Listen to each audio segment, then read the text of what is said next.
de Samuel, primer libro de Samuel. Algunos dirán, bueno, ¿por qué? ¿Por qué en la Biblia hay primera y segunda de Samuel? ¿Por qué no es Samuel? ¿Por qué no es primera de Crónicas y ya está? ¿Por qué hay primera de Crónicas, segunda de Crónicas, primera de Reyes, segunda de Reyes? Bueno, vamos a ver. El tema es que nosotros hoy en día tenemos libros. Y en este libro tenemos 66 libros, dicho sea de paso, pero en aquellos tiempos eran pergaminos, eran rollos, parecidos a los que yo traje de Israel, que tenemos por allí. Entonces los rollos pesan mucho por su contenido, y entonces lo que hacían muchas veces es que ponían varios pergaminos, ¿vale? Porque hay momentos que hay que levantarlos en alto, y por eso un pergamino que contuviera todo el rollo de un libro extenso de la Biblia, pues prácticamente sería imposible levantarlo, ¿no? Por eso muchas veces incluso el libro de los Salmos no es un libro de los Salmos, son 5 libros, que todos se llaman Salmos, los Teilim, pero son 5 libros, porque son muy extensos, ¿se da cuenta? Y nosotros estamos en la primera parte de este pergamino, en primera de Samuel, y la semana pasada vimos cómo el pueblo de Israel se empeñó, y no paró hasta conseguirlo, en tener un rey.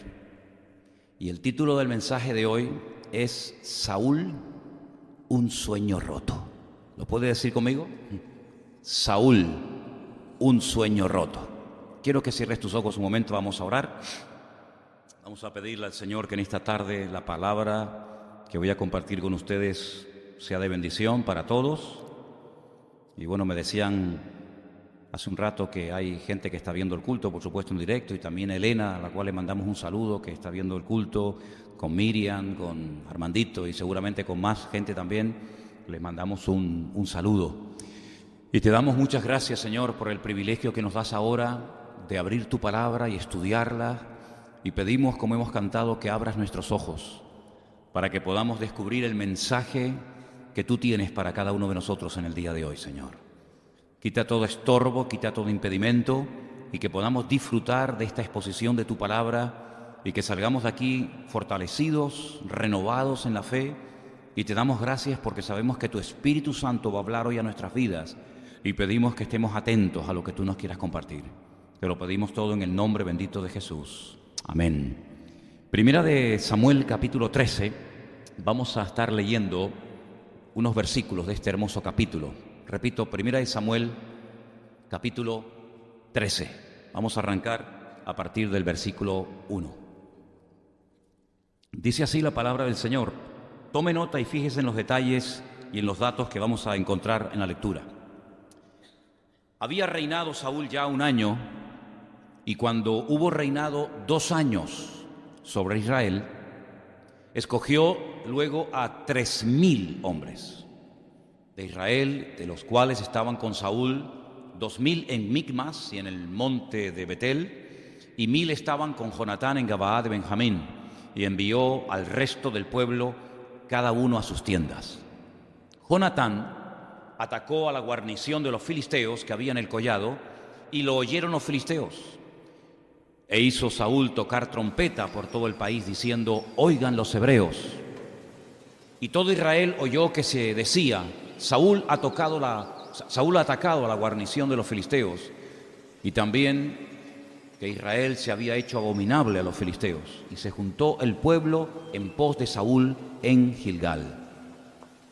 Entonces los filisteos se juntaron para pelear contra Israel 30,000 carros, 6,000 hombres de a caballo y pueblo numeroso como la arena que está a la orilla del mar, y subieron y acamparon en Micmas al oriente de Bet-Aven. Cuando los hombres de Israel vieron que estaban en estrecho, porque el pueblo estaba en aprieto, se escondieron en cuevas, en fosos, en peñascos, en rocas y en cisternas. Y algunos de los hebreos pasaron el Jordán a la tierra de Gad y de Galaad, pero Saúl permanecía aún en Gilgal, y todo el pueblo iba tras él temblando. Versículo 8. Él esperó 7 días conforme al plazo que Samuel le había dicho, pero Samuel no venía a Gilgal y el pueblo se le desertaba. Entonces dijo Saúl: traedme el holocausto y ofrendas de paz, y ofreció el holocausto. Y cuando él acababa de ofrecer el holocausto, y aquí Samuel que venía, y Saúl salió a recibirle para saludarle. Entonces Samuel dijo: ¿qué has hecho? Saúl le respondió: porque vi que el pueblo se me desertaba y que tú no venías dentro del plazo señalado y que los filisteos estaban reunidos en Micmas. Me dije: ahora descenderán los filisteos contra mí a Gilgal, y yo no he implorado el favor de Dios. Me esforcé pues y ofrecí el holocausto. Entonces Samuel le dijo a Saúl: locamente has hecho, no guardaste el mandamiento del Señor tu Dios que él te había ordenado, pues ahora el Señor hubiera confirmado tu reino sobre Israel para siempre. Mas ahora tu reino no será duradero. El Señor se ha buscado un varón conforme a su corazón, al cual el Señor ha designado para que sea príncipe sobre su pueblo, por cuanto tú no has guardado lo que el Señor te mandó. Vamos a parar ahí la lectura, después seguramente leeremos otros textos.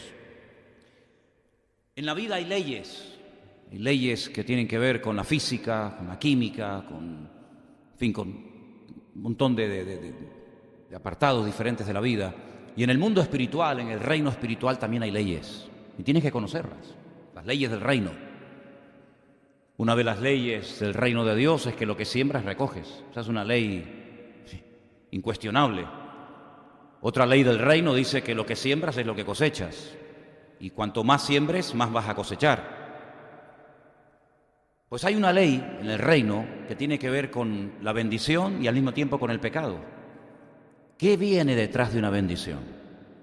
Otra bendición. Así que cuando tú estás siendo bendecido, prepárate porque vienen más bendiciones todavía a tu vida. Es una ley del reino, es algo incuestionable, de gloria en gloria, de victoria en victoria, de bendición en bendición y de triunfo en triunfo. No lo digo yo, lo dice la Biblia. Pero por otra parte, detrás de un pecado viene otro. Cuando abres la puerta a un pecado, aunque sea desde tu punto de vista pequeño o insignificante, vendrá otro mayor y otro y otro y otro, y al final te terminarás convirtiendo en un esclavo.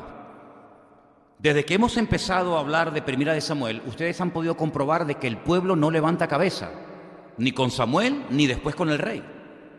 Porque el problema no estaba en Samuel, el problema estaba en el pueblo. Y el pueblo, utilizando la excusa de que los jueces, es decir, los dos hijos de Samuel, que vivían en Beersheba, en el sur de Israel, que había puesto su padre para que le ayudaran en las labores del ministerio, pues con la excusa de que estaban dando un mal ejemplo y eran un mal testimonio, y además Samuel había envejecido prematuramente, pues van y le presionan y casi le fuerzan a que sí o sí tiene que nombrar a un rey. Pero como vimos la semana pasada, el objetivo no era cumplir con esa parte del libro de Deuteronomio, que decía y dice claramente que algún día Dios pondría un rey en Israel. Por supuesto, era solamente cuestión de tiempo, era solamente cuestión de esperar y que Dios señalara y que Dios indicara quién era y quién no era. Pero ellos se adelantaron, ellos vinieron ya con una idea preconcebida y le dicen a Samuel, independientemente de los argumentos que les acabo de mencionar, dice: es que nosotros queremos ser como los demás. Esa era la razón principal. No es que quieran cumplir con la parte de la Biblia que dice que ustedes tienen que tener algún día un rey, etcétera, sino que queremos ser como los demás.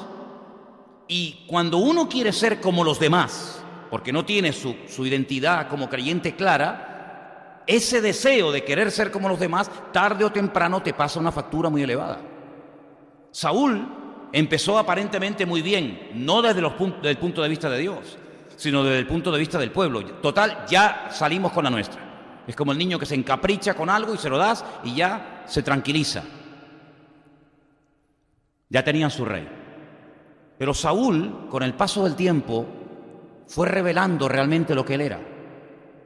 Fíjate, yo estaba pensando y en esto, lo misericordioso, lo paciente que es el Señor, llegó a hartarse de Saúl para cansar a Dios.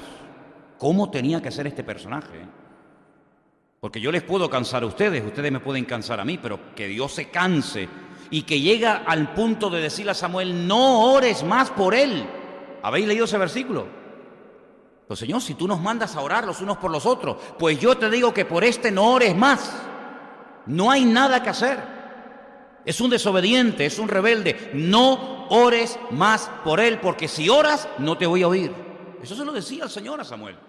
Lo harto que tenía que estar el Señor de Saúl. Claro, uno siempre tiene la cosita de decir, ay, qué pena, Saúl. No, ni pena ni nada. Cuando Dios dice, lo he desechado, es porque sabía perfectamente que con Saúl no se podía trabajar. Claro, aparentemente un hombre tan imponente, su estatura, etcétera, pero no era un hombre que se podía trabajar con él, no era un hombre con el cual Dios podía verdaderamente contar, porque siempre fue un desobediente, antes, durante y después. Y Saúl se terminó convirtiendo en una pesadilla, porque lo que empieza mal, termina peor. Y se convirtió en una persona que lo único que trajo fue ruina, tristeza, una crisis económica a Israel sin precedentes, división. Y hemos leído esta tarde que la gente, claro, iba a la guerra, los soldados iban con él porque, dicho sea de paso, no les quedaba otro remedio, pero ¿cómo iban? Temblando. Qué diferente, ¿no? Cuando lleguemos y hablemos de David, ¿cómo iba la gente con David? ¿No te has dado cuenta? Yo pensaba estos días, las listas enormes de nombres que se titula Los Valientes de David, la conocéis, ¿no? Entonces, bueno, ¿y por qué los llama la Biblia valientes? Bueno, lee lo que hicieron, cosas impresionantes. Dice que una vez uno iba por el campo y vio, en pleno invierno, había nevado mucho, y vio un león dentro de un foso. Bueno, pues si está el león dentro del foso, déjalo ahí. Déjalo ahí. No, él se metió dentro del foso y lo mató para demostrarle a su rey que era valiente. Y otro se paró un día y él solo peleó contra cientos de enemigos por un pequeño terreno lleno de lentejas. Y otro día David dice, ay, cómo me gustaría a mí beber de ese pozo de agua que está en Belén. ¿Quién me diera a mí un vasito de ese agua? Y se meten 3 de sus soldados en el cuartel de los filisteos que están armados hasta los dientes para traerle un vaso de agua. Sí, era gente que no le tenía miedo a nada ni a nadie. Pero busca en la Biblia la lista de los valientes de Saúl. No la vas a encontrar. No había ni uno había. Preferían irse con David al desierto, a pasar durante un tiempo fatigas y calamidades, que estar con Saúl, porque Saúl era un hombre inseguro, un hombre desobediente, un hombre que no tenía la gracia de Dios sobre su vida, y eso es lo que él transmitía. Y la Biblia dice que le seguían con miedo, le seguían temblando. Aquel hombre al final se convirtió en un juguete roto. ¿Quieren rey? Toma rey. Tomen el rey que querían. Al final se arrepintieron toda la vida de haber nombrado a aquel hombre. ¿Y total para qué? Ay, cuando tú te metes en algo que no es de Dios, piénsatelo bien, ¿sabes? ¿Para qué te metes en rollos que no son de Dios? Al final, ¿para qué? ¿Para salir llorando, herido? Tal vez puedes perder dinero, tiempo y hasta la vida. Fíjate lo que te digo, hasta la vida. Fíjate lo loco que era este hombre sin el respaldo de Dios. Claro, cuando uno tiene el respaldo de Dios, te metes por la pared. No hay nada que te detenga. Pero cuando tú no tienes la bendición de Dios sobre tu vida, ándate con ojo, no te metas en camisas de 11 varas. Porque por eso yo leí esta tarde este capítulo, porque dice la Biblia que al principio, cuando van a la guerra y se cuentan los soldados que tiene uno y que tiene otro, en el versículo 2 dice que Saúl tenía 3.000 soldados. Escogió luego 3.000 hombres de Israel. Se llevó a 2.000 con él. Y a su hijo Jonatán le dice, tú llévate 1.000. Bueno, 3.000 hombres son un montón de gente, sí, pero espérate un momento. Vete al versículo 5 y dice, los filisteos se juntaron para pelear contra Israel. Y dice, ¿cuántos eran? 30.000 carros, 6.000 hombres de a caballo y pueblo numeroso como la arena que está a la orilla del mar. ¿Y a ti cómo se te ocurre ir con 3.000 personas a pelear contra los filisteos que vienen 30.000 en carros de combate? Miles de soldados y una multitud que no se puede contar. ¿No habéis leído la lectura, no habéis prestado atención a la lectura esta tarde? Dice que cuando un rey ve que le van a atacar, lo que tiene es que sentarse y ser honesto consigo mismo y decir, espérate un momento, vamos a ver, ¿cuántos somos? 10.000. Bien. ¿Cuántos soldados son los que nos vienen a atacar? 20.000. No, pues hijo, tú verás lo que haces. Si tú crees que con 10.000 le puedes plantar cara a los que vienen contra ti con el doble, pues tú verás.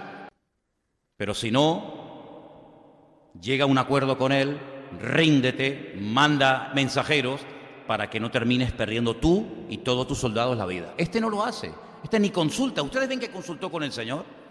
¿Ustedes ven que dice, bueno, vamos a orar para ver si tengo que ir a la guerra o no?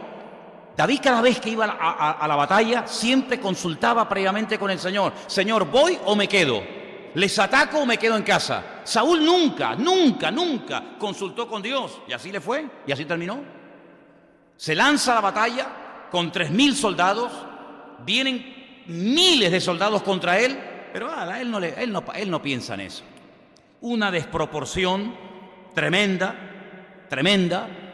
Aquí muestra que no tiene sabiduría, ni tiene la capacidad estratégica de organizar una batalla, porque es verdad que una vez 300 campesinos fueron a pelear contra una multitud de soldados. ¿Se acuerdan cuando Gedeón? Pero el Señor le dijo que hiciera esa batalla. Y cuando el Señor te dice que hagas una batalla, aunque seas tú contra 1.000.000, no tengas miedo. Pero cuando tú te metes en negocios, cuando tú te metes en historias donde Dios no te ha dicho que te metas, ten mucho cuidado. Pero hay un problema peor todavía. No es que eran pocos en comparación con los muchos que le venían a atacar, sino que dice más adelante, mira por ejemplo lo que dice más adelante en el versículo 7. Algunos de los hebreos pasaron el Jordán a la tierra de Gad y de Galaad, pero Saúl permanecía aún en Gilgal y todo el pueblo iba tras de él temblando. Si no solamente eran pocos, sino que encima tenían miedo. Porque si somos pocos, pero estamos unidos y somos valientes, pues bueno, el Señor nos podrá utilizar de alguna manera. Pero si somos pocos y encima estamos muertos de miedo, pues ¿qué futuro tenemos? Ninguno. Pero fíjate que más adelante, si seguimos leyendo, dice que cuando él estaba esperando a Samuel que viniera para presentar el sacrificio y orar por él, versículo 8, espera 7 días, porque Samuel le dijo, espérame 7 días, pero él veía que el pueblo se le iba, presenta el sacrificio, y más adelante, cuando Samuel dice, bueno, ¿cuántos han quedado en este tiempo de espera? La Biblia nos enseña que le quedaron 600 hombres, versículo 15. Levantándose Samuel, subió a Gilgal, a Gabaa y Benjamín, y Saúl contó a la gente que se hallaba con él, 600 hombres. 2.400 soldados se mandaron a mudar. Si con 3.000 no podías, ahora con 600, menos todavía. Cada vez tiene menos gente, cada vez tiene menos soldados, porque él no les infunde valentía. Es una temeridad seguir a este personaje. Es un disparate ponerse bajo la cobertura espiritual de este tipo. Es un loco. Es una persona que va a llevar al país a la ruina. Como hay algunos hoy en día políticos por el mundo que están llevando a sus países a la ruina. No solamente ellos se van, sino que están llevando a miles a la ruina. Pero es que hay algo peor todavía. Fíjate lo que dice, por ejemplo, más adelante, en el versículo 19, no lo habíamos leído, pero presta atención. En toda la tierra de Israel no se hallaba herrero. No había ni un herrero en todo el país. Porque los filisteos habían dicho para que los hebreos no hagan espadas o lanzas. Ay, amigo, interesante, ¿eh? Versículo 20. Por lo cual todos los de Israel que tenían que descender a los filisteos para poder afilar cada uno la reja de su arado, su asadón, su hacha o la hoz.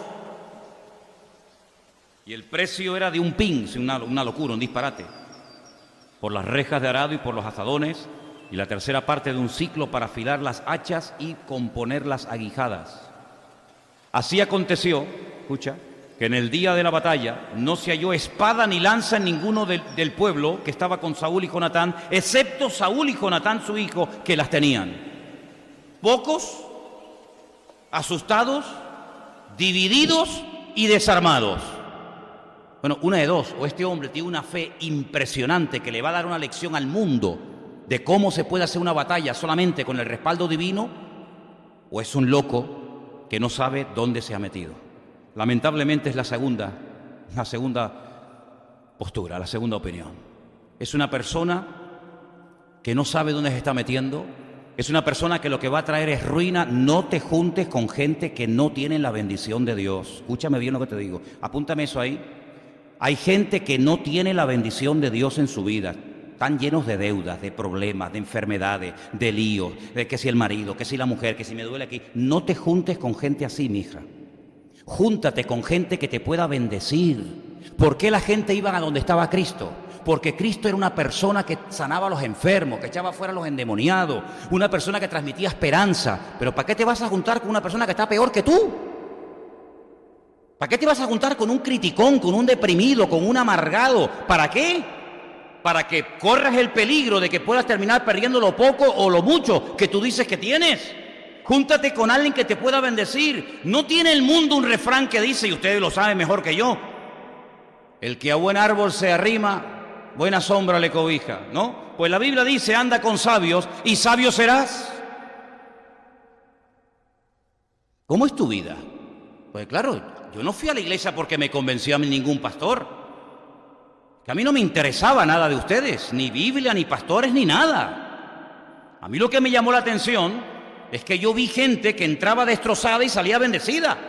Pero claro, si usted me dice que es cristiano y su vida es un desastre, ¿yo para qué quiero ser cristiano?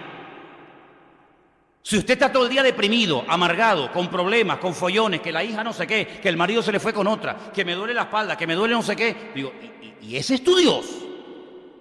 ¿Eso es lo que te da a ti tu Dios? Pues quédate con tu Dios, hombre. Yo quiero ir de gloria en gloria y de victoria en victoria y de bendición en bendición. Y por eso me convertí a Cristo. Porque en Cristo esa es la vida que usted tiene que llevar. Y si no la estás llevando, tu vida algo le está pasando, mijo. Porque claro que uno puede tener problemas y luchas y dificultades. Usted ve, por ejemplo, la vida de David. Usted ve, por ejemplo, la vida de Pablo. Usted ve la vida de Job y dice, madre mía, es que tenían problemas. Pero espérate, no es lo mismo, no es lo mismo cuando uno está pasando por pruebas permitidas y enviadas por el Señor que pruebas que tú te has buscado y te has metido por tu mala cabeza. No me vengan a mí con rollo. Hay gente que le va mal en la vida, pero no porque Dios los esté probando, sino por la mala cabeza que tienes, por la vida que estás llevando de desorden y de pecado delante del Señor. Y entonces dice la Biblia que cuando el Señor manda pruebas, en la prueba hay gozo. Las pruebas que me manda el Señor. Leí esta semana una ilustración muy interesante. Dos personas llevaban un cajón muy pesado. Uno iba cantando y sonriendo. El otro quejándose y diciendo todo tipo de barbaridades. Una persona se les acerca y le dice, caramba, los dos estáis llevando la misma carga, el mismo peso, pero veo que usted va cantando y sonriendo y usted va todo el rato quejándose y lamentándose. ¿Por qué? El que reía y cantaba dice, porque lo que hay dentro son monedas de oro y son mías. Y cuanto más pesa, más dinero tengo. Y al otro le dice, ¿y usted? Dice, yo soy el criado de este señor. Nada de lo que llevo es mío. Por eso me lamento y me quejo. ¿Te das cuenta? Cuando Dios te manda una prueba, hay gozo en la prueba. Tengo aquí una pequeña lista de cosas que usted puede aprender en la prueba o tener en cuenta. Primero, Dios te va a ayudar. Cuando estés pasando una prueba, si Dios te la mandó, no por tu mala cabeza, cuidado. Si Dios te mandó una prueba, Dios te va a ayudar, te va a dar la fuerza, te va a ayudar para que te goces. Dice, tener por sumo gozo cuando os halléis en diversas pruebas, ¿sí o no? Lo dice Santiago, tener sumo gozo cuando os halléis en diversas pruebas. El texto original dice pruebas de diversos colores. ¿Y qué tiene que ver esto con las pruebas, con los colores? Porque tiene que ver con las capas de las ovejas y de las cabras que se mataban en el templo. No todas eran blancas, no todas eran negras. Había algunas que tenían 2 o 3 colores, eran salpicadas. Y Santiago dice, así como en el templo se pueden presentar animales de diferentes capas, las pruebas de la vida no siempre vienen igual. Pueden venir de un lado, pueden venir de otro, pero cuando Dios las manda, Dios te da la ayuda y te da el gozo para que tú digas, gloria a Dios, aunque Dios me mate, lo seguiré adorando. Como decía aquel hombre en la Biblia, ¿verdad? Este hombre se llamaba Job. La segunda cosa, cuando una prueba es de Dios, tú tienes paz. Yo te pregunto, ¿tú tienes paz? Porque la paz se contagia, ¿tú sabías eso? Tú acércate a una persona que está bien en Dios y aunque tú no le digas nada, te transmite algo tú. Tú acércate a una persona que está mal y dentro de ti dices, Dios mío, quítamela de en medio. Porque se transmite el mal rollo. Pero cuando una prueba es de Dios, tienes paz en tu corazón. No entiendo nada, esa es una de las características de una prueba enviada por Dios. No entiendo nada, no sé por qué me está pasando esta hora, pero si mi Dios es tan bueno y creo que lo es y es justo conmigo, tengo una paz, aunque estoy en medio de un huracán que ni te imaginas tú. ¿No estaban aquellos dos en la cárcel cantando lleno de gozo y de paz? ¿Por qué? Porque era algo que el Señor había permitido. Pero cuando algo no te lo ha mandado Dios, sino que tú te has metido en follones por tu culpa y por tu mala cabeza, estás amargado, te estás todo el día quejando, le estás echando la culpa al diablo, a Dios, a la iglesia, al pastor, a los hermanos, al marido, a la esposa, a todo el mundo menos a ti. Una tercera cosa que aprendemos cuando estamos pasando por pruebas de Dios es que esas pruebas te acercan a Él. Dios no te manda una prueba para machacarte, para hundirte, sino para que te acerques más a Él. Ese es el objetivo final de la prueba. Acercarte al Señor, conocerle, darte cuenta que si estoy enfermo, Él me puede sanar. Porque si nunca estoy enfermo, ¿cómo sé que Dios sana a los enfermos? Yo estuve una vez enfermo y yo sé que Dios sana, porque yo estuve enfermo y Dios me sanó. ¿Cómo sé que Dios liberta? Porque yo cuando me convertí, fui a la iglesia primera vez, yo llevaba 4 demonios dentro de mí. Algunos dirán, yo no creo en eso, ahí me da igual lo que usted crea. Yo sé que yo tenía 4 demonios en mi vida y me atormentaron durante años y me tenían destruido. Pero yo sé que Dios salva. ¿Por qué? Porque a mí me salvó. Y yo sé que Dios sana porque a mí me sanó. Y yo sé que Dios liberta porque los demonios se me fueron de mi vida y nunca más volvieron. Entonces cuando Dios te manda una prueba es para enseñarte algo, para que te acerques a Él. Te va a fortalecer.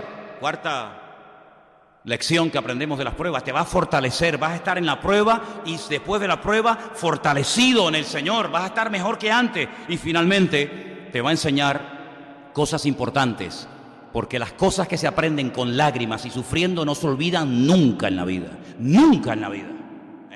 Lo que te hace llorar, lo que te hace reír te olvida, pero lo que te ha hecho sufrir y pasarlo mal, eso no se olvida nunca. Por eso estas cinco cosas, Dios no me ayuda, Dios me dará su paz, el Señor me acerca a Él, Él me fortalecerá y me enseñará cosas grandes y ocultas que yo no conozco, es la clave para saber si estoy metido en una prueba que Dios ha mandado a mi vida o yo me he metido en camisas de 11 varas.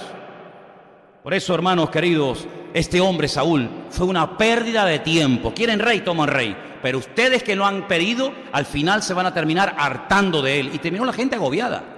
Con Saúl, la gente terminó agobiada. La gente, dice la Biblia, que se iban a una cueva enorme que se llama la cueva de Adulán, entristecidos, endeudados, deprimidos. ¿Por qué? Porque allí había un joven pastor que no tenía nada que ofrecerles, pero estar al lado de David era una delicia. Se vivía y se estaba mucho mejor al lado de David en una cueva que en un palacio viviendo con el rey Saúl. ¿Qué te parece? ¿Sabes que su hijo Jonatán, llegó a decir que su padre era un problema nacional? Primera de Samuel 14:29. Dice así la palabra. Jonatán dijo, mi padre ha turbado el país. Mi padre es el que ha traído la ruina a este país.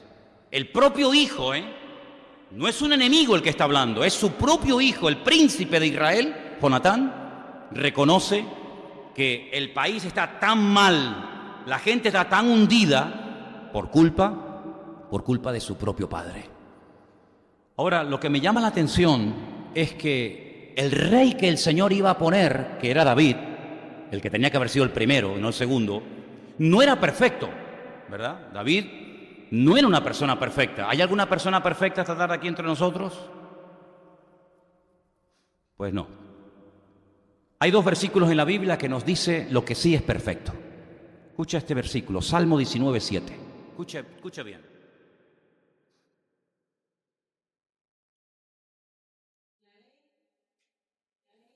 Jehová es perfecta, convierte el alma. El testimonio de Jehová es fiel. La palabra de Dios es perfecta, dígalo conmigo.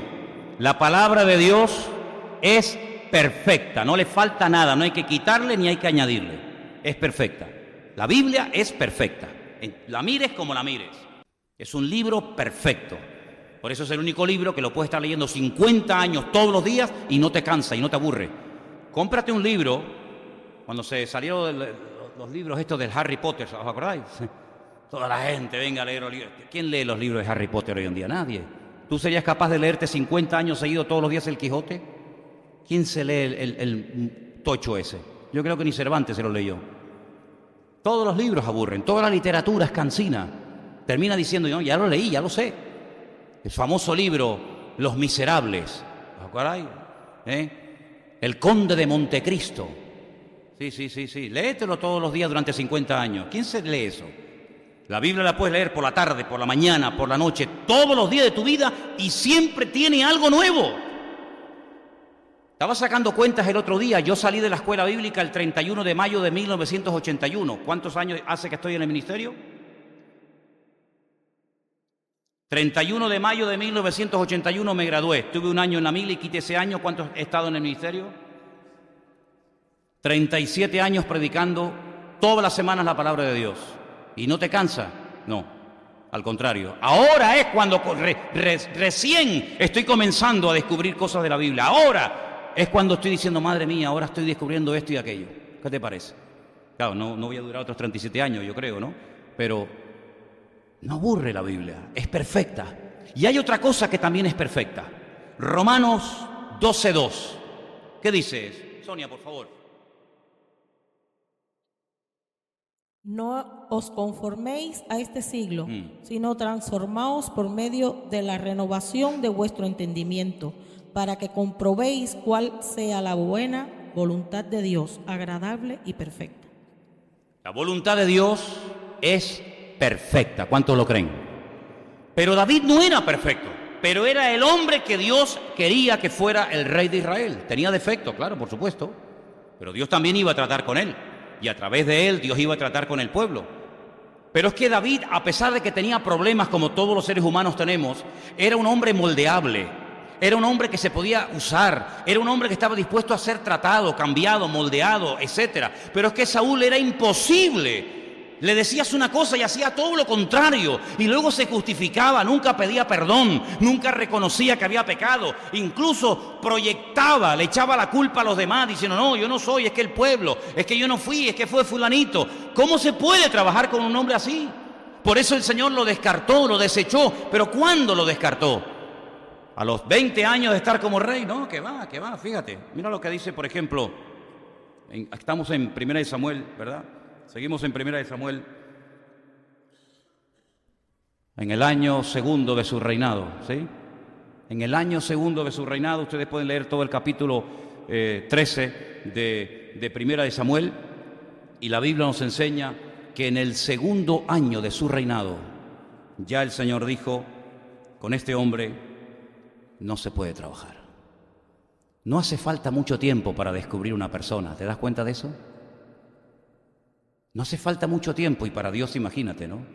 No hace falta mucho tiempo para darnos cuenta de que Saúl era un peligro como persona. Era una bomba de tiempo. Y al final, ¿sabes cómo terminó Saúl? Suicidándose. Se quitó la vida. A mí no me da ninguna pena que Saúl se haya quitado la vida.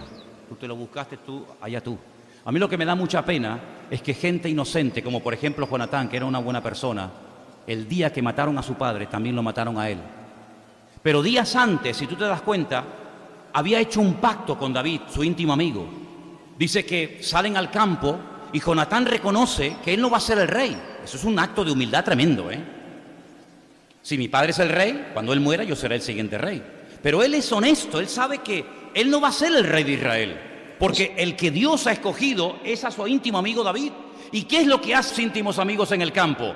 Pues dice la Biblia que Jonatán se quita su escudo, se quita su espada, se quita sus ropas reales de príncipe de Israel y se las da a su amigo David.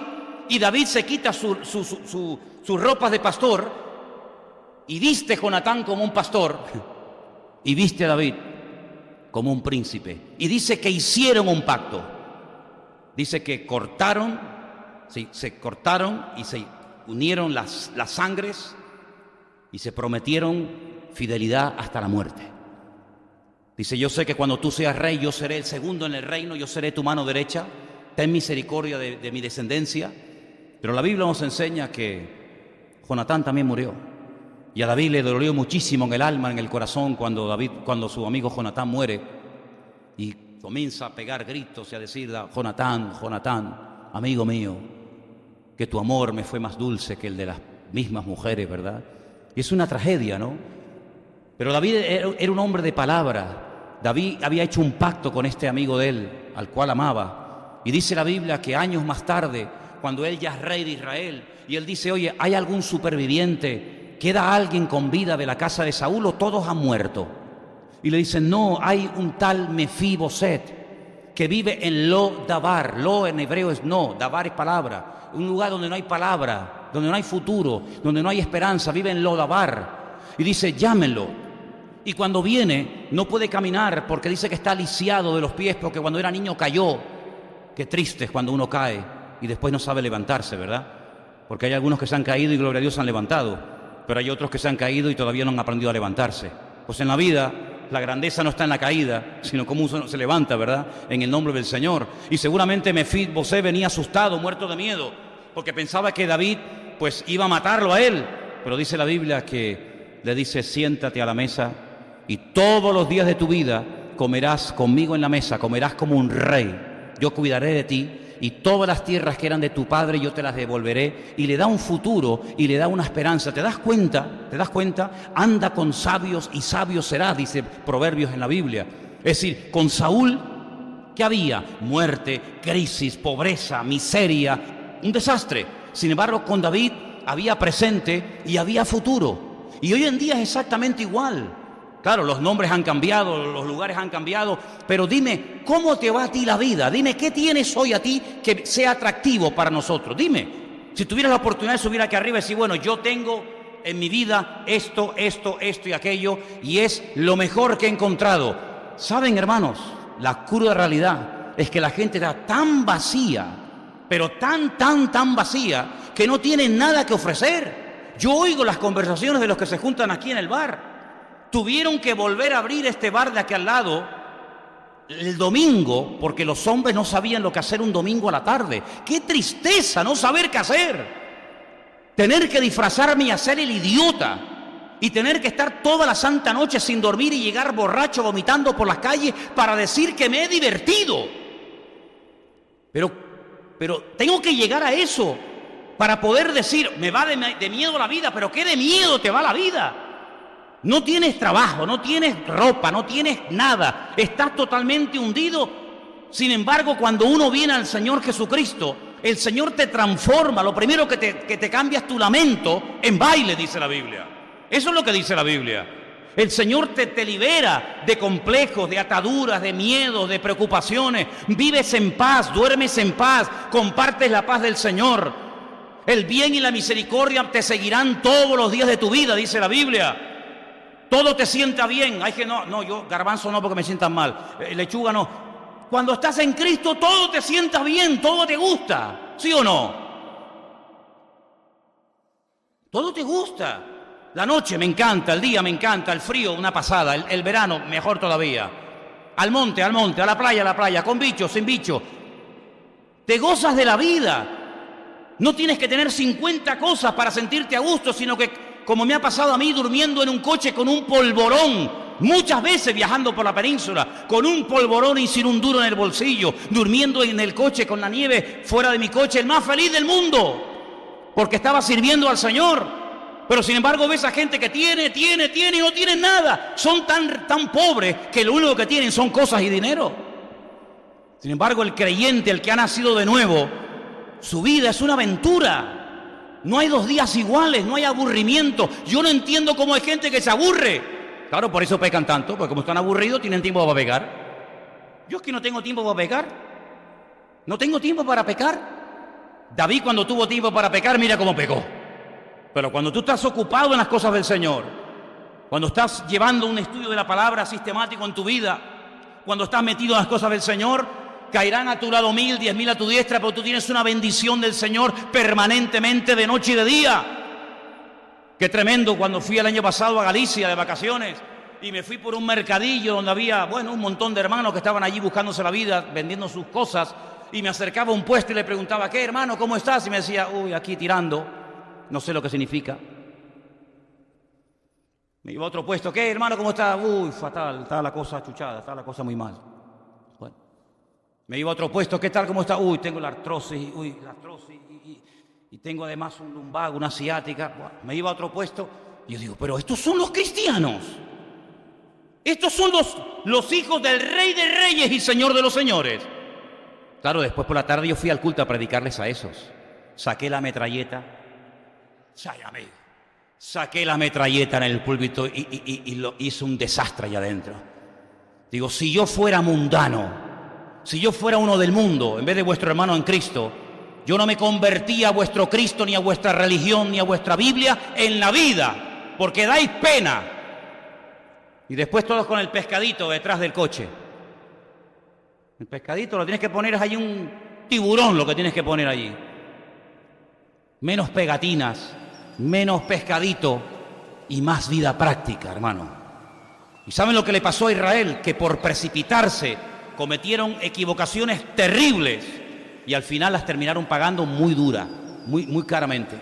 Y por eso yo te pregunto a ti esta tarde, los pasos que tú estás dando, ¿con quién consultas? No, yo con la almohada, sí, pues te voy a responder la almohada, sí, te voy a responder la almohada a ti. ¿Con quién consultas? ¿A quién le hablas, Señor? ¿Qué hago? ¿Sigo con esto o lo corto ya? ¿Me voy o me quedo? Claro, si tú no consultas con nadie, mijo, después no te enfades con Dios, después no te enfades con la vida, después no te enfades con las circunstancias. Consulta con el Señor. David era un hombre de guerra, sabía que tenía una unción sobrenatural para ir a la guerra, pero nunca fue a la guerra ahí a la aventura, sino que decía, Señor, ¿voy o no voy a la guerra? Consultar con el Señor. Saúl nunca lo hizo. Un día, leyendo, me viene a Samuel, fíjate tú, es que, mira, cuando uno está mal, todo lo que hace sale mal. Dice, hoy no va a comer nadie, no quiero que nadie, fíjate tú, en la guerra, trabajando, sudando, corriendo, jugándote la vida, que no coma nadie. Porque si alguien lo hace, la maldición de Dios cae sobre su vida. Claro, todo el mundo asustado, nadie comía. Claro, la gente no respondía, falta de energía, no comían. Es como esos que hoy en día están por ahí. No sé si hay alguna persona aquí en la iglesia. ¿Cómo está? Bien. No puede decir bien. ¿Por qué? Porque como no come, está anoréxica perdida. Y se llama cristiano. Jonatán no había oído esto. Jonatán no lo había oído, su hijo. Pero su hijo se había ido él solito y mató a un montón de filisteos. Y la gente contenta. Y cuando viene Jonatán, dice que se mete en un bosque. Y claro, él tiene hambre. Y dice que había un río de miel en ese bosque. ¿Lo crees?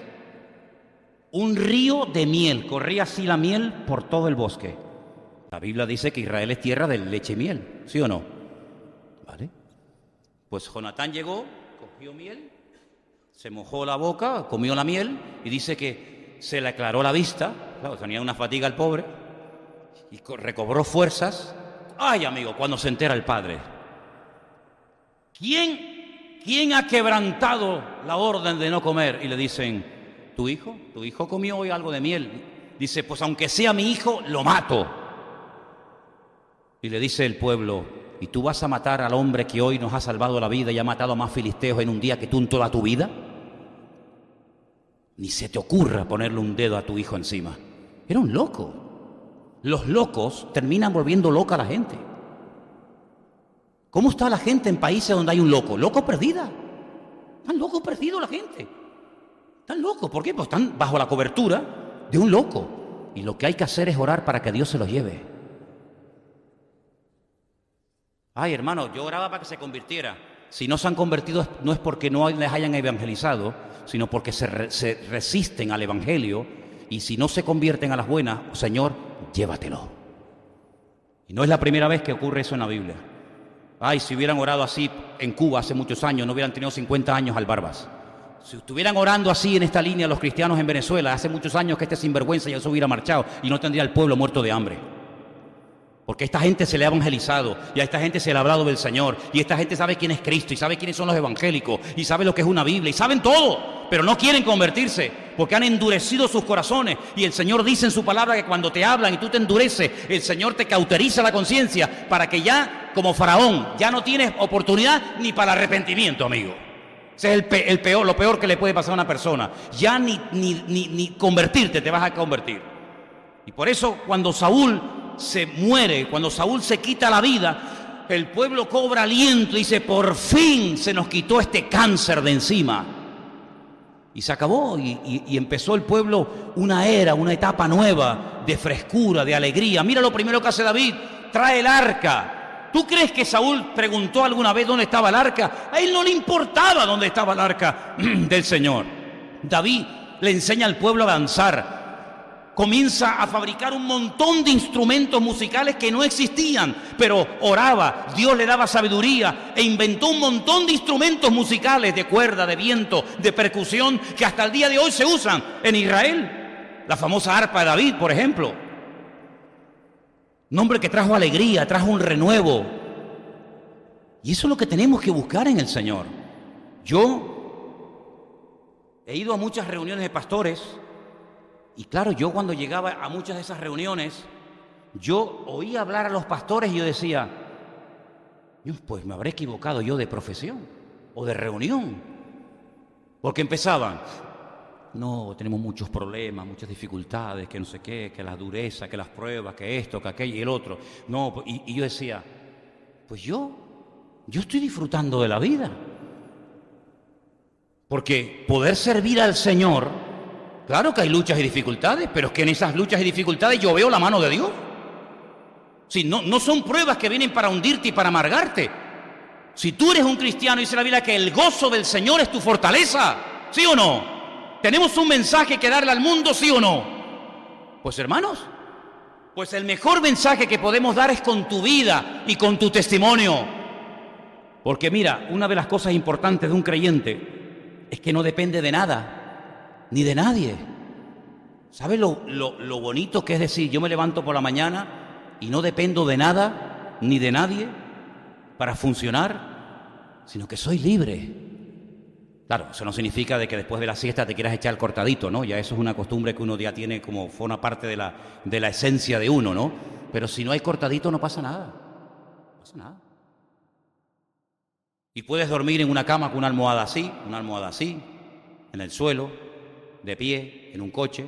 ¿Por qué? Porque si el Señor está conmigo, yo cuando oro, yo siempre oro, todas las noches. No eso de 4 esquinitas, no, esa no, ya no la hago esa. En paz me acostaré y asimismo dormiré, porque solo tú, Señor, me haces vivir confiado. Y le digo al Señor, Señor, que cada hora que duerma valga por 2. Me levanto como una lechuga, fresco. ¿Qué tal has dormido? Yo de maravilla. No tengo problemas de insomnio ni de esas vainas, nada. Ahora tú imagínate que yo como cristiano, manías persecutorias, complejos, pastillas para comer, pastillas para no comer, pastillas para levantarme, pastillas para acostarme, pastillas para los nervios, pastillas para no tanto nervios, pastillas para... Dice, bueno, pero una pregunta, ¿tu Dios dónde está, mijo? ¿Dónde está tu Dios? Pues quiero decirles algo, que muchos cristianos viven así. Muchos cristianos viven así. Pero en Cristo una de las cosas más hermosas que hay es que usted puede ser libre, completamente libre. Y Saúl nunca fue un hombre libre. Saúl era un hombre que tenía un serio problema. Cuidado con esto que le voy a decir ahora. Era un acomplejado y era un celoso. Cuando usted junta a un acomplejado con un celoso en una misma persona, eso es la Tercera Guerra Mundial. Era un acomplejado porque un día David se fue a la guerra, mató a un gigante, tuvo el favor que hizo a nivel nacional David. Saúl muerto de miedo, pero David va y lo mata. Y las chicas, claro, tú sabes, la chica David, guapetón, rubio, hermoso, acaba de matar a un gigante, trae un cabezón así en la mano. Las chicas con David se volvieron locas. Y dijeron, Saúl hirió a 1000, pero David a los 10.000. Como echándole piropos, ¿no? A David, ¿no? Y entonces el otro, Saúl, se puso celoso. Y le dice, nada más falta que le den el reino.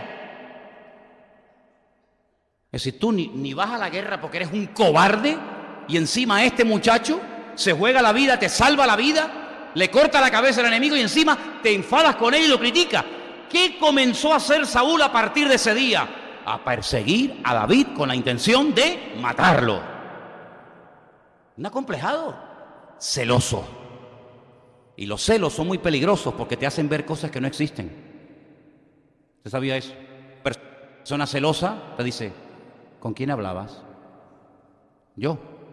Con nadie. ¿Cómo que no? Si yo te vi. ¿Qué me vas a ver si estaba todo el día metido en la habitación? No, pues yo te vi. ¿Y qué le dije? Oh, mira, eso es horroroso. Eso es terrible, de verdad. Eso parece, Señor, o te lo llevas o te lo mando. De verdad, ¿eh? Terrible, terrible. ¿Tú te crees que un rey que tiene que matar a filisteos, que tiene que darle buena vida a la gente, que tiene que tener la frontera segura, que tiene muchas responsabilidades, todo su empeño durante años y años fue matar a David? Y luego era un falso, porque era un falso. Le dice un día a David, mira, yo quiero que tú seas familia mía, quiero que seas mi yerno. Y David le dice, ¿yo? Un don nadie, un desgraciado, un pastor de ovejas, que sea yo yerno del rey. No, por favor, eso es demasiado honor para mí. Pero yo quiero que seas mi yerno.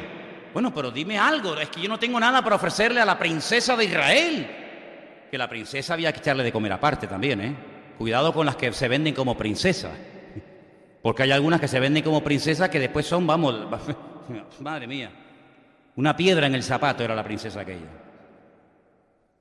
Dice, no, dime algo, es que yo no tengo una dote, no tengo recursos económicos. Le dice, mira, tráeme 100 prepucios de filisteos.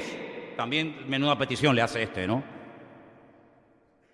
Y David se va, pero dice, claro, si yo le pido a que me traiga 100 prepucios de filisteos, alguno lo va a matar, que es lo que yo quiero, que lo maten. Bueno, pues viene y le dice, toma, 200. Es que a mí me encanta David. Yo, la verdad, si yo pudiera volver en la máquina del tiempo, yo me hacía soldado de David, porque es que este tío, me encanta el David me encanta. Yo qué pena que no viví en una época no viví en esa época.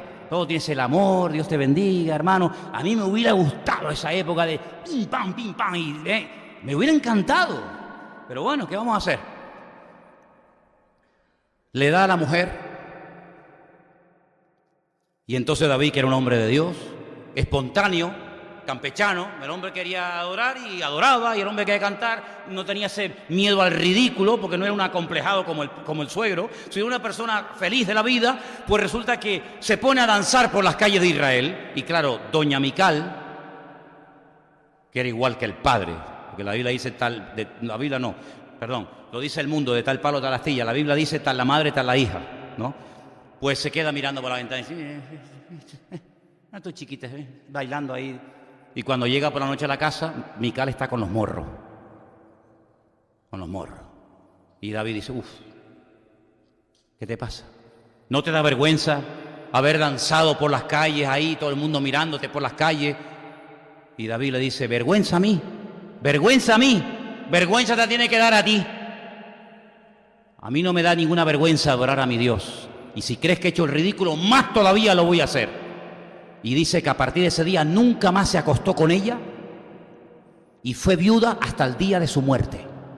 Fue viuda en vida, que ese es otro tipo de viudez que hay en la Biblia. Viuda en vida. Tu marido está vivo, pero tú vas a ser viuda, como si yo hubiera muerto para ti. Y ahí se quedó. ¿Y qué te parece, amigo?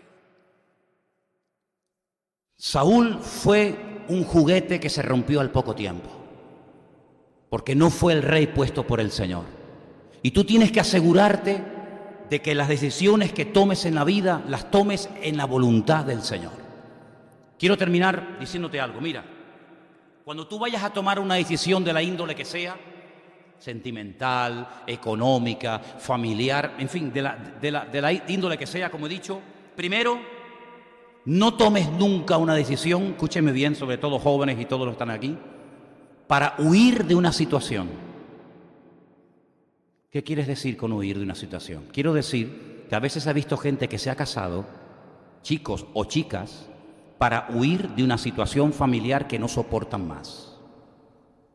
Un padre tirano, una situación familiar terrible, y entonces dice, mira, yo me voy a casar con que es feíto, no es muy allá, no, pero bueno, me manda a mudar de aquí. Y al año, a los 2 años, a los 3 meses, aquello fue una ruina, porque fue una decisión tomada en la carne. Entonces no tomes decisiones para huir, ¿sabes? No, espérate. No tienes que huir, tienes que obedecer lo que te dice el Señor.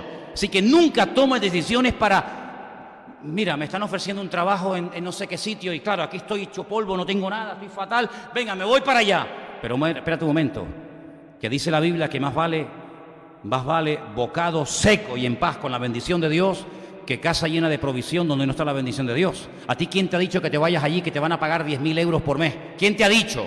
No, es que aquí estoy en paro, pero ¿quién te ha dicho que tienes que ir allí? ¿Te lo ha dicho el Señor? No. Entonces, ¿cómo se te ocurre a ti ir? ¿Cómo se te ocurre a ti ir? Si dice la Biblia que ahora Él es mi rey, Él es mi cabeza, Él es mi autoridad, ¿cómo voy? Ahora aquí, ahora compro, ahora vendo, cuando más bien deberíamos decir, si el Señor quiere, haremos esto o lo otro. Luego, no huyas de situaciones, por muy bonitas que vengan las ofertas, ¿sabes? Por muy bonitas que vengan. Me acuerdo cuando vino a hablar conmigo el Partido Popular para ofrecerme un puesto. Sí. Yo nunca he entendido cómo hay pastores que dejan el ministerio por meterse en la política. Nunca lo he entendido. Que dejen la política por servir al Señor ahora mismo. Pero dejar yo, embajador de Cristo, mi ministerio y mi llamado, para meterme en... ¿Estamos locos o qué? A Billy Graham le ofrecieron hace años ser candidato republicano para la presidencia de Estados Unidos. Y este hombre, este gran varón de Dios, dijo, ¿yo dejar de predicar el evangelio para ser presidente de los Estados Unidos? ¡Ni loco! Fíjate lo que le ofrecían. Así que no tomes decisiones para huir de una situación difícil, apretada económicamente. No tomes esas decisiones así porque te vas a equivocar. Segundo lugar, cuando estés enfadado o enfadada, porque ustedes también se enfadan, porque el enfado de algunos hombres dura media hora, las mujeres 20 años después te dicen, ¿pero qué te pasa? ¿Qué me pasa? Encima me preguntas qué me pasa. No sé, ¿qué te pasa? No sé. ¿Qué quieres? ¿Tú no te acuerdas que en el año 1800... Si no se acuerda ni dónde dejó la llave, se va a acordar de lo que le está diciendo hace 20 años, el tarado. No tomes decisiones cuando estás enfadado. Nunca. Porque te vas a equivocar. Me largo, ya no aguanto más. A la semana, perdóname, me equivoqué. Pero tampoco tomes decisiones cuando estés desanimado, cuando estés triste. Porque también te vas a equivocar. Así que no huyas tomando decisiones a la carrera, sin consultar con el Señor, sin esperar en Dios, como hizo Israel y se equivocó de rey. No tomes decisiones cuando estés enfadado, desanimado. No tomes decisiones porque otros están haciendo lo mismo. No, es que todo el mundo se está yendo para allá. ¿Y a ti qué te importa? Es que todo el mundo lo hace. No imites a nadie, sigue tú al Señor. ¿Se acuerdan ustedes cuando yo les comenté el detalle en la vida de Isaac, el hijo del patriarca Abraham? Hay un momento en el que él como ganadero, no hay pasto, no hay nada, no hay futuro para su rebaño, se le van a morir. Y entonces él dice, bueno, yo voy a hacer lo que hizo mi padre. Mi padre, que era un gran hombre de Dios, se fue a Egipto, porque yo no sé cómo es, pero en Egipto siempre hay agua, tú. En Egipto siempre hay trabajo. En Egipto siempre hay de todo. La tierra de Canaán, sequía, miseria, guerra, los amorreos, los filisteos, pero en Egipto siempre hay de todo. Y mi padre se fue allí. Y el Señor le dice a Isaac, tú no te muevas de aquí, tú quédate aquí. ¿Dónde vivía en aquel tiempo Isaac? En Beersheba. Lo dije el domingo pasado. ¿Qué significa Beersheba? Beer significa pozo, Sheba es el 7, la ciudad de los 7 pozos. Esos pozos que había abierto su padre, que le proporcionaban agua para el ganado, o se habían secado, o los filisteos le tiraban tierra y piedras para cerrárselos. Qué malos, ¿eh? Qué malos los filisteos, ¿eh? De verdad que son malos los filisteos, ¿eh? Se iba a otra ciudad, se iba un poquito más allá, abría un pozo, encontraba agua en el desierto, fíjate lo que te digo, y venían los filisteos y le volvían a cerrar el pozo. Y se iban más para allá y le volvían a cerrar el pozo hasta que al final, ustedes saben, que llegó a un lugar llamado Rehobot, que es un lugar, lugar amplio, una ciudad moderna que existe hoy en día a las afueras de Tel Aviv, una ciudad muy bonita, y allí se estableció. Pero el Señor le dice, tú no vayas a Egipto, tú no tienes agua aquí, pero tú quédate aquí. Y le dice, siembra donde estás. Claro, los que no conocen aquello dicen, bueno, será una tierra fértil. ¿Qué tierra fértil? Si Beerseba es un desierto, 50 grados a la sombra, allí no hay agua, allí no hay nada. Allí si echas una semilla se te quema. Pero el Señor me dijo que siembre en el desierto. Y dice que ese año sembró, en obediencia al Señor, fuera de toda probabilidad de éxito, cosechó a 100 por 1 y los filisteos vinieron y reconocieran que el Señor estaba con él, hicieron un pacto con él y le pidieron perdón. ¿Qué te parece? Entonces no hagas lo que los demás hacen. No, es que todos están yendo ahora a Bilbao, porque en Bilbao dicen que hay mucho trabajo. ¿Y a ti te ha dicho el Señor que te vayas a Bilbao? No, es que ahora se está yendo la gente a Panamá, a Perú, a China, a Hong Kong. Tú te tienes que ir donde el Señor te diga. Y si no te dice nada, estate quietito, porque la puedes echar a perder. ¿Me siguen? Y finalmente, no tomes decisiones fuera de la voluntad de Dios. Claro, ahora tú dices, ¿y cómo sé yo cuál es la voluntad de Dios? Te voy a poner un ejemplo. Cuando yo me convertí, una de las cosas que se predicaba mucho en aquellos tiempos era que los cristianos tenemos que descubrir la voluntad de Dios para nuestra vida. Y entonces yo continuamente preguntaba, pero bueno, ¿y cómo puedo yo saber la voluntad de Dios? Y me decían, orando. Y yo, como era muy quisquilloso, le decía, vamos a ver, en un partido de fútbol yo veo que en un equipo hay gente que sale y se santigua y oran. Y el otro equipo hay algunos que también se santiguan y oran. ¿A quién le da la victoria al Señor si los dos han orado? O sea, fíjate los ejemplos que yo le ponía a los pastores en aquel tiempo. Una vez me dijo un pastor, Manolo, me tienes ya podrido. Me tienes ya harto con tus preguntas. Digo, bueno, es que yo hasta que no me den una respuesta yo no paro. Y entonces, andando el tiempo, llega un pastor y me dice, tengo un regalo para ti. Digo, ¿cuál es? Dice, toma, léete este libro. Yo desde que me convertí leía libros y libros y libros, pero ese en especial se llamaba Si un día lo pueden conseguir, es un libro muy antiguo, cristiano. Si pueden conseguir ese libro, cómprenlo. Si vas a la casa de un hermano y lo ves, quítaselo y después le dices que se lo cogiste de prestado. Se llama 3 señales seguras. Es portada azul. 3 señales seguras. Se basa en lo siguiente. Dice que en una parte de Italia había un puerto que era muy peligroso entrar con el barco. No hay problema. Y resulta de que los barcos encallaban porque no sabían entrar bien al puerto y tocaba y rompía el casco y se hundía. A alguien se le ocurrió poner en la punta del muelle 3 farolas, así, en línea. Y los del puerto le decían a los que querían atracar en ese puerto que cuando fueran a atracar, si veían 3 farolas no alineadas, que ni se les ocurriera entrar con el barco porque se la iban a pegar. ¿Me explico? ¿Qué tenían que hacer? Ver las 3 luces como si fuera una sola. Así, alineadas. Si usted las ve así, 1, 2 y 3, o 1, 2 y 3, no entres porque te la vas a pegar.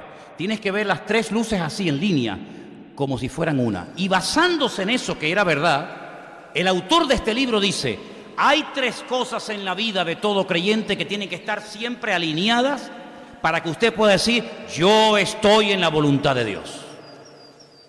¿Y no vale con 2? No, 3. ¿Cuántos quieren saber esas 3 cosas cuáles son? Vengan el domingo que viene y se las digo. ¿Qué hacemos?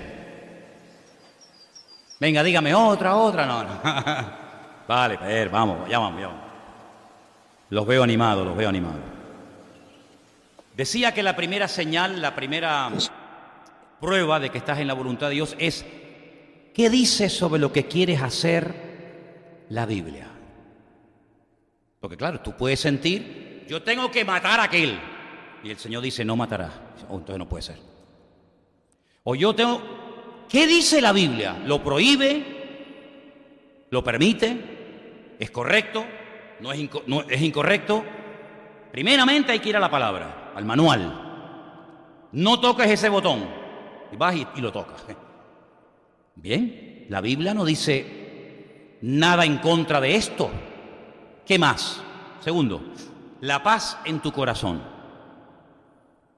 ¿A qué me refiero cuando digo paz en el corazón? ¿Cómo te sientes? Porque puede ser que tú digas, oye, lo que yo estoy haciendo o quiero hacer, Dios no me lo prohíbe, pero yo no me siento a gusto, ¿eh? Es como cuando Pablo dice, yo quise ir a predicar a un sitio, pero no tuve paz en mi espíritu. Sentía que no era el momento para ir a predicar aquí, sino era el momento para ir a predicar allá. Entonces, bueno, no está mal el hacer esto, porque la Biblia nos dice, eso no se puede hacer, pero yo no me siento a gusto, ¿sabes? No me siento cómodo. Bueno, entonces tranquila, si no tienes paz, aunque la Biblia no te lo prohíbe, no hagas nada. Y la tercera cosa es muy importante, las circunstancias. Te voy a poner un ejemplo.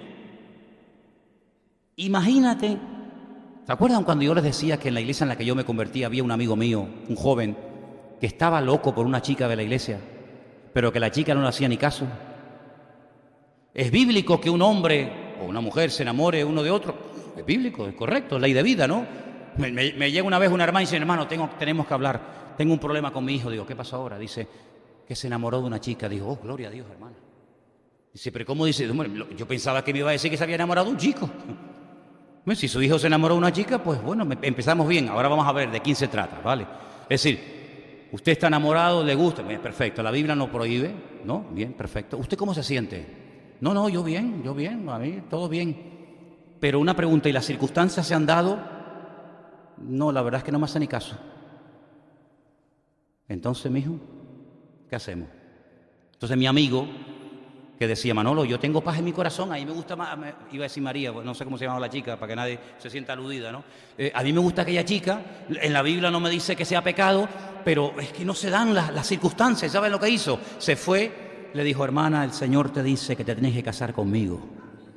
Y esta, que era más espiritual que como de aquí a Lima, le dice, pues a mí el Señor no me ha dicho nada, si no estés espiritualizando. Si no se da la situación, la circunstancia, espera. Señor, yo he orado para comprar esta casa. Tu palabra no me prohíbe el que yo me compre una casa para mi familia. Tengo paz, yo creo que podríamos ser felices y esta casita está bien, está cerca de la iglesia o lo que sea, pero no tengo el dinero.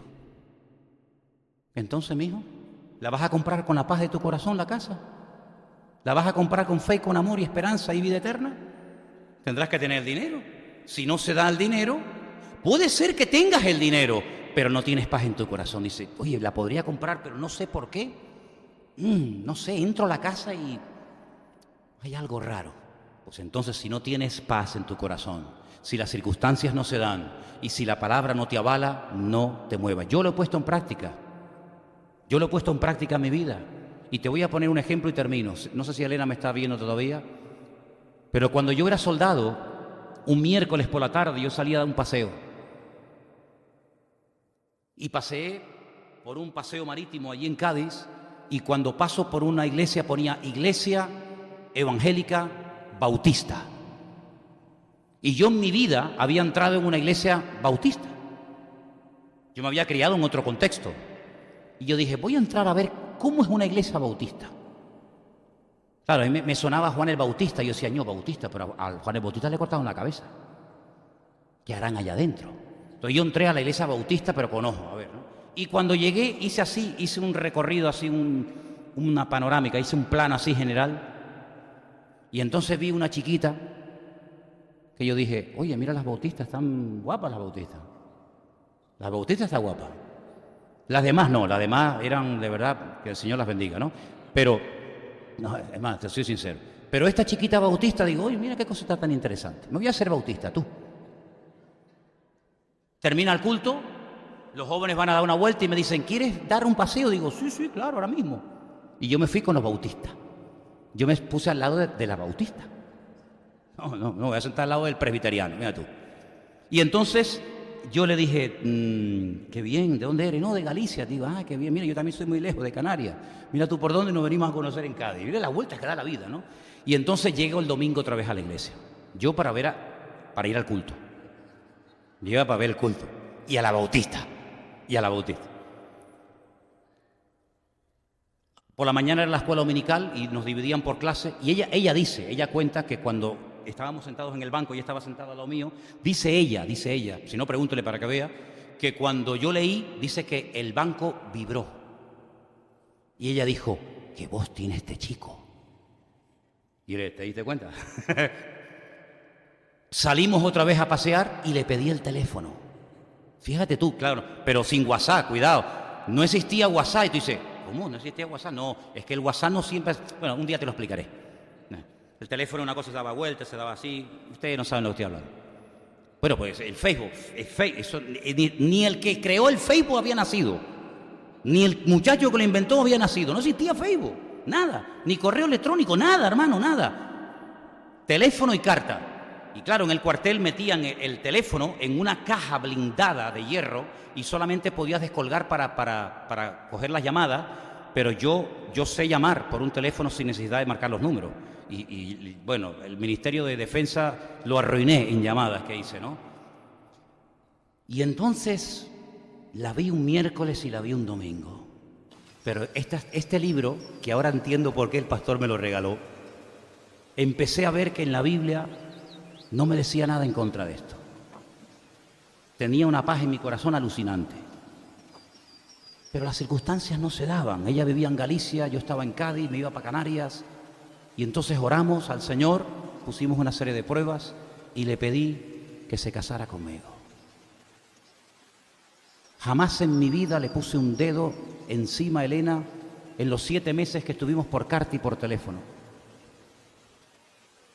Dejó su casa, su iglesia, su familia, su tierra, absolutamente todo, para venirse a Tenerife a casar con uno que no conocía de nada, que dice que era pastor, hasta el día de hoy. Creo que este año hemos hecho 35 años. ¿Siempre he acertado? No, que va, he metido muchas veces la pata, en muchos aspectos. Pero ¿sabes qué? Si tú quieres hacer la voluntad de Dios, no te precipites. Espera en el Señor, porque mira por precipitarse cómo terminó Saúl, quitándose la vida. Cómo terminó el pobrecito Jonatán y sus hermanos, quitándose la vida. El país arruinado, en crisis. ¿Por qué nos cuesta tanto a los cristianos esperar en el Señor, hermanos? ¿Por qué? Es que no nos fiamos de Dios. ¿No nos ha demostrado ya fehacientemente el Señor que uno se puede fiar de Dios? Ya sé que por ahí hay un versículo, yo sé que ustedes saben muchos versículos. Maldito el hombre que confía en el hombre. Sí, yo también me lo sé. Pero también te recuerdo que hay uno que dice, más bienaventurado el varón que confía en el Señor su Dios. Y yo les quiero decir esta noche para concluir que confiemos en Dios. Que no seamos como Israel, que venga la carrera y ahora, sino esperemos en el Señor. Porque aunque David no era perfecto, era el hombre escogido por Dios. Y ese era el que Dios tenía preparado. Lo que pasa es que era muy jovencito, Dios lo estaba preparando. Y cuando nosotros somos capaces de fiarnos de Dios y esperar en el Señor siempre, siempre te dará lo mejor. ¿Cuántos dicen amén? Claro, vendrán pruebas y dificultades, cuidado, esto no es un camino de rosa, que no hay dificultades, pero cuando una prueba viene y el Señor está en la barca, gloria a Dios. Yo prefiero en una barca en tormenta, pero donde el Señor va conmigo, que ir en un barco de lujo, en un crucero, en un mar maravilloso, en calma, donde no va la presencia del Señor. Vamos a orar, hermanos, por favor. Cierre sus ojos ahí donde está. Recuerde esta palabra, por favor. No pongas como rey de tu vida cualquiera. No te juntes con personas que no tienen nada que ofrecerte. Es más, apártate y huye de personas que, llamándose hermanos, dice la Biblia, no llevan una vida coherente, alineada con el Señor. Pablo no dijo, no, tienen que huir. No, Pablo dijo, lo que les dije es que no se junten con personas que, llamándose cristianos, llevan una vida desordenada. Con esas personas no te juntes porque van a pensar que todos somos iguales y nada más lejos de la realidad. Nada más lejos de la realidad.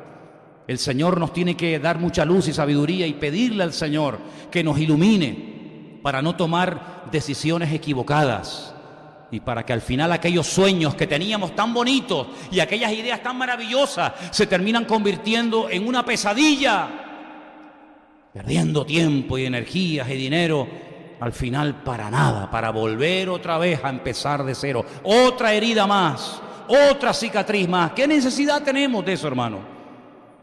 Bueno, si aprendiéramos a base de palos, pues bueno, gloria a Dios, pero es que a veces ni así aprendemos. Entonces vayamos a los principios de la Escritura, vayamos a la palabra, y en la palabra vamos a encontrar siempre la línea que tenemos que seguir en esta vida. Cierra tus ojos ahí donde estás y si tienes que tomar una decisión importante, si estás en una encrucijada y no sabes qué hacer, no sabes qué camino elegir,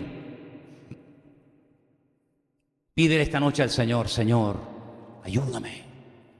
Estoy cansado de sufrir, estoy cansado de equivocarme. Mira a Saúl cómo terminó, quitándose la vida. ¿Cuántos terminan quitándose la vida? ¿Por qué? Porque están hartos. Mi padre me abandonó, mi madre me abandonó, el novio, la novia, el trabajo, hasta el perro se me murió, caramba. ¿Esa es la vida que tú quieres llevar? Por favor, Dios quiere que tú sonrías y que seas feliz y que ayudes a otros y que tengas paz en el corazón y no seas un amargado. ¿Por qué no tengo que emborracharme en carnavales? ¿Por qué? Porque no me hace falta. ¿Y por qué no me drogo? Porque no tengo dinero. Si quiero me lo puedo hacer, pero no me interesa. Porque he probado mucha basura y ninguna me ha llenado. Solamente me ha llamado el poder de Dios. Estoy solo, podía esta semana, ¡ala, el desmadre! No, para nada. Porque con Cristo lo tengo todo. Sin Cristo no tengo nada.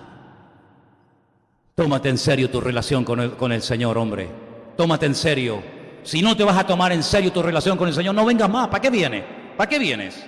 ¿Para perder el tiempo? Tómate en serio tu relación con el Señor. Como dice el Señor, pon tu mano en el arado y pon en una balanza. A ver, ¿qué tengo? Esto y esto. A ver. Y ya verás que como el Señor no hay nada. Yo enterré a mi padre, ¿sabe? Yo prediqué en el funeral de mi padre. Y cuando yo me despedí de mi padre, la última vez que lo vi ya en la caja, le dije: papá, hasta pronto. Nos volveremos a ver en la otra vida, porque Él fue el que me trajo a mí a la iglesia. Él fue el que me trajo a mí al Señor. Y yo tuve el honor y el privilegio de predicar en el funeral de mi propio padre. Pero no fue una tragedia, sino fue un hasta pronto. El Señor ha decidido que tú llegues primero que yo, pero espérame que ya llego. Espérame que ya voy para allá. Así que pon tu mano en el arado, confía en Dios, que el Señor tiene lo mejor para tu vida. Ayúdanos, Señor, a tener en cuenta estos principios, estas enseñanzas, esta palabra, que tú seas lo primero y más importante de nuestra vida, Dios mío. No queremos tomar decisiones precipitadas en la carne, fuera de la voluntad de Dios, del tiempo de Dios. Ayúdanos a confiar y a esperar en ti, Señor. Recibe toda la gloria, toda la honra, mi Dios, en el nombre de tu amado Hijo Jesús. Amén.